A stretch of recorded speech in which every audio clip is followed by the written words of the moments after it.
Hello, 7th class. Today we will be learning about the characteristics of chemical reaction. How will we come to know that chemical reaction is occurring or not?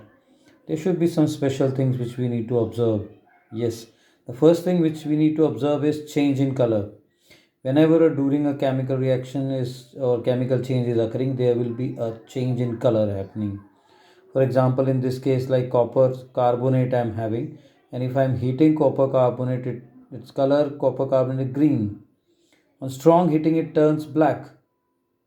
So this tells me it's an observation that green color solution has turned or a solid has turned to a black, and some gas is given out.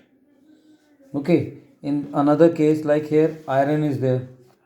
If I am putting iron in sulfuric acid, iron is grey in color, but on adding it will turn light green solution, like here in this case.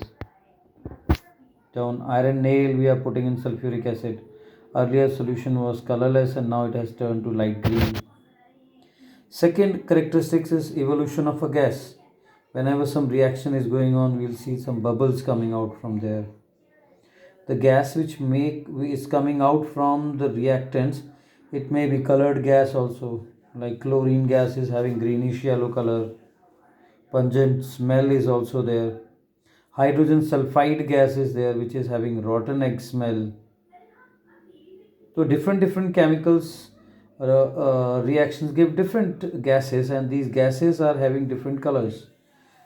Some can be identified on the basis of color, some can be identified on the basis of smell. If we are having carbon dioxide, we pass this gas through lime water, it will turn milky.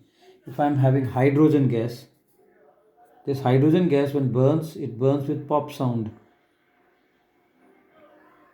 This one reaction has been shown here. Activity. So take some ammonium chloride and some slaked lime. Heat the mixture. A pungent smell starts coming from it. Now a glass rod dipped in hydrochloric acid is required, and it is being brought near the mouth of this test tube. This rod is having HCl on it, hydrogen chloride acid. So what it turns white fumes are produced on the glass rod. So it confirms that the gas given out is ammonia. The gas given out is ammonia. Now coming to another, effluence is also sometime effluence. Sometime colorless gas is coming out, and that colorless gas which is coming out is producing hissing sound. Hissing sound is also coming. We call them effluence. The next observation is formation of precipitate. Sometime during chemical reaction, in two aqueous solutions are there, and when I'm mixing them, I got some solid-like substance formed. That solid substance settled down after some time. We call it precipitate.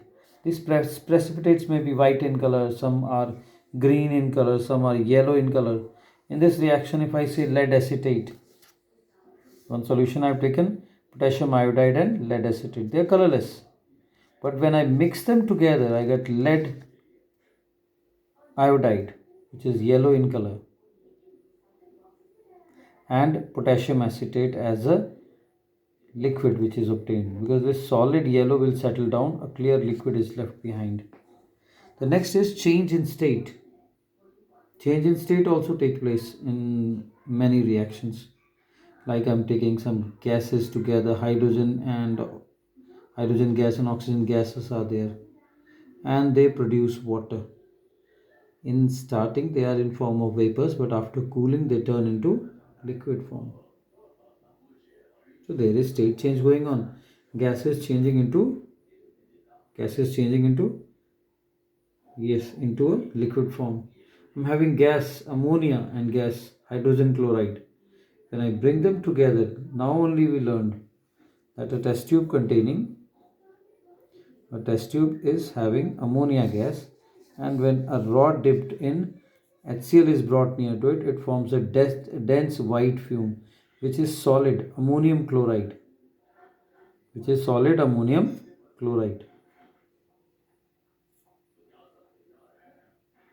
So this is all about the characteristics.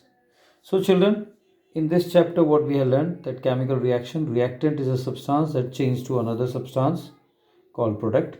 Chemical reactions are represented by chemical equations, and atoms rearrange themselves in a chemical change. Chemical reactions are always accompanied by energy. Reaction in which heat is absorbed is known as endothermic reactions. A reaction in which heat is evolved, given out, is called exothermic reaction. During the chemical reactions, we need to speed up sometime the chemical reaction. We need substances known as catalyst. Chemical reactions can be characterized or been visualized or observed by one or more of the following. There may be change in color happening, or evolution of gas may take place, or formation of precipitate, or a change in state. I hope rest of the exercise has already been discussed in the class. So complete your work and prepare well for the coming unit test.